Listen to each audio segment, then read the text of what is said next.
If you want to make sure that your provider is not missing something important, I'm going to give you a list of labs that you should have done that should be also interpreted and correlated with the symptoms that you're having, so that way you can both come up with a very good treatment plan. But also be aware, labs by themselves, they really mean nothing. And symptoms, a lot of times, if you just look at those alone, they're going to miss the pattern. So you need to have both. Let me explain. If you're new to me, my name is Sherry. I'm certified in menopause health as well as hormone optimization, and I love to educate women so they can make informed decisions as they transition into menopause. Now, I'm going to share with you a lot of the labs that I draw on my patients, and explain why I get them, so that way you can go in and have an informed discussion with your provider. Now, these are labs that I do regardless, whether you're in perimenopause, menopause, postmenopause, it doesn't matter. They're all really important. The first one is estradiol levels. It's also called E2. And this will tell you how much circulating estrogen you have in your body, how active it is. And your provider can see if they're too low or if they're too high,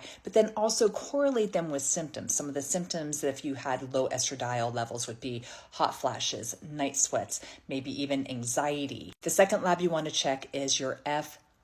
This is your follicle stimulating hormone, because what this does is it tracks exactly where you're at in your transition. Now, this is not something, this particular lab value, that I use for treatment, but it does confirm diagnosis of whether you're in menopause or not. The third hormone that you want to have checked is your free testosterone. And I'm not saying just your total. You have to know what your free testosterone is, because it's the free testosterone that's actively circulating your body. Not all of your total testosterone circulates, because it gets bound up with a protein, which we'll talk about in just a minute.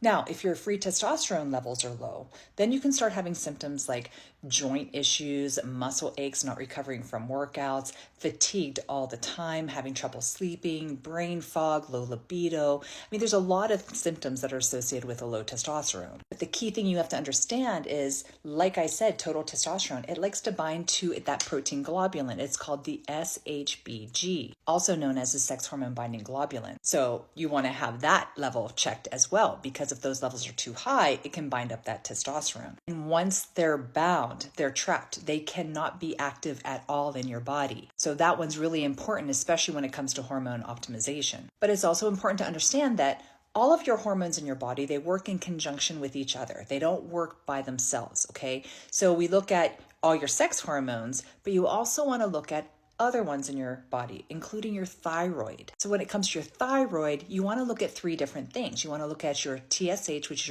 is your thyroid stimulating hormone, as well as your T4, which is your stored thyroid hormone, and T3, which is your active thyroid hormone. Because a lot of people don't understand that thyroid symptoms also can overlap symptoms that you're having in menopause. Things like feeling depressed, noticing your metabolism slows down, putting on weight, noticing hair loss, constipation.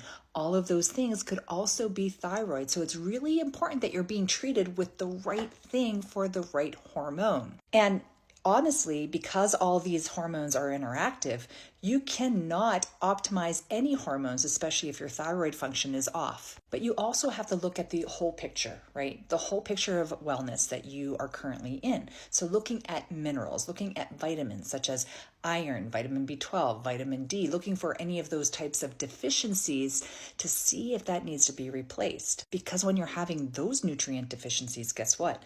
It can mimic hormone imbalance too, or even actually worsen it. So it's more of a global picture. And I feel if you're testing all of those different things, then you're really addressing optimization of your body, and not just for symptom relief, but also making sure that you're setting yourself up to prevent any types of diseases such as heart disease, brain disease, as well as bone disease. So I hope that better answered and clarified your question. Of course, if you have any other questions, please drop them in the comments. And if you're liking this education, make sure you're signed up for our newsletter. It's free. All you have to do to subscribe is to drop newsletter down in the comments.